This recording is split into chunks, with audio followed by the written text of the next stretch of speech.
This is the Hidden Killers podcast with Tony Brueski, featuring retired FBI Special Agent Jennifer Coffindaffer.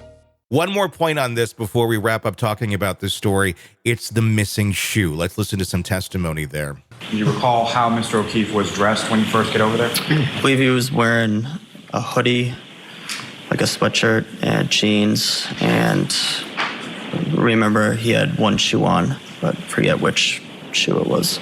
You don't recall which shoe it was, but there was one shoe on his foot at that point? Correct. As far as his clothes, what, if any, observations did you make of his clothes?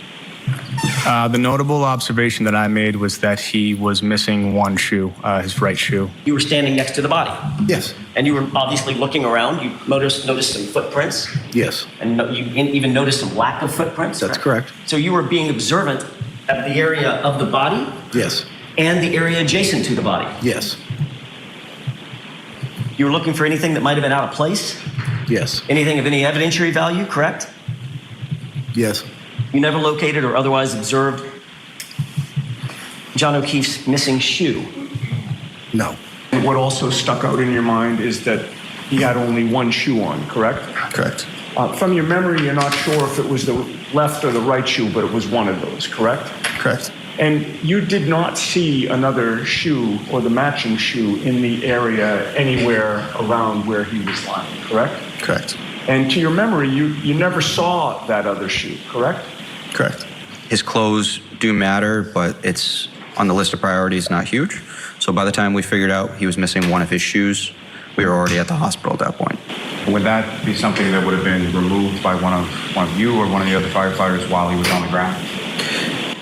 If it would have been removed, both of them would have been removed. To assess that, it wouldn't do much good to just remove one and leave it there on scene. So the missing shoe is an interesting thing. Obviously, if you get hit at a high speed, usually one of the first things to come off you are your shoes. One came off, but where is the shoe? I guess that's kind of the mystery. What are your thoughts on that? Well, a couple of things. First of all, the snow had started to fall around 12:30. Mm-hmm. By the time John O'Keefe was found, by testimony, we now know 6 inches of snow plus drifts that were very high that you can see. Mm-hmm. I think everybody can see now, even though it was speculated upon, this was a true blizzard that was going on in the middle of all of this. It makes total sense to me that some pieces of the tail light weren't found. We know they were found later.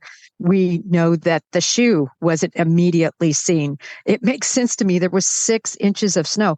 We know that John O'Keefe wasn't even seen by some people. True. Until he was put it. So a full body couldn't even be seen. It was dark. Mm-hmm. The sun hadn't risen, as some people tried to say.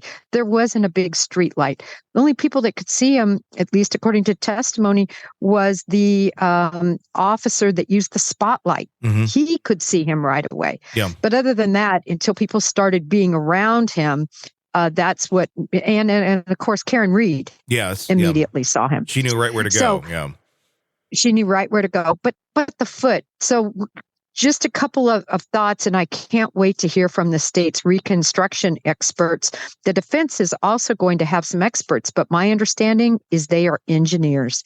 That's a whole different scenario, but we'll see how it plays out in terms of which are most believable and have the most background in it. Mm-hmm. But what if they're in this huge fight, and what if, as he is slammed into, again, the velocity and everything, you saw the arm, one arm is injured, the other arm isn't.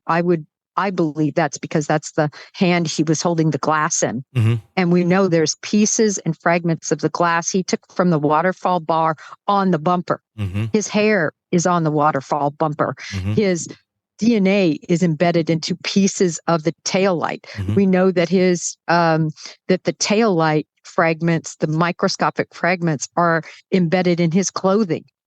I mean, it's so clear to me that taillight hit his person, his shirt, his person. So I think what happened is, whether he shouted something, whether he, whatever happened, that she made that decision to back into him. What my question is, did she back into him more than once? why did we get to initial charges of manslaughter? Why did the indictment change to murder too?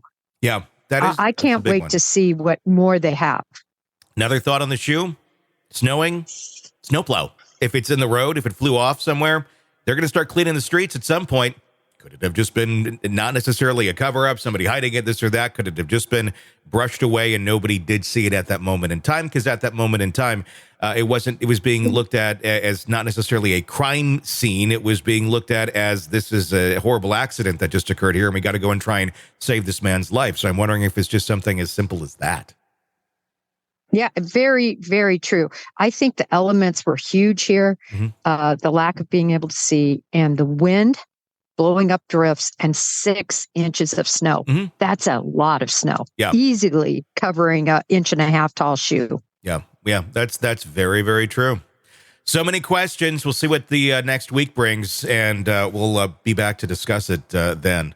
Sick of the ads? We are too. Start listening with no commercials now and get access to all of our episodes in advance of everyone else. Become a True Crime Today Premium Plus subscriber on Apple Podcasts. Search True Crime Today Premium Plus on Apple Podcasts or go to our podcast page and sign up now. True Crime Today Premium Plus. Sign up now.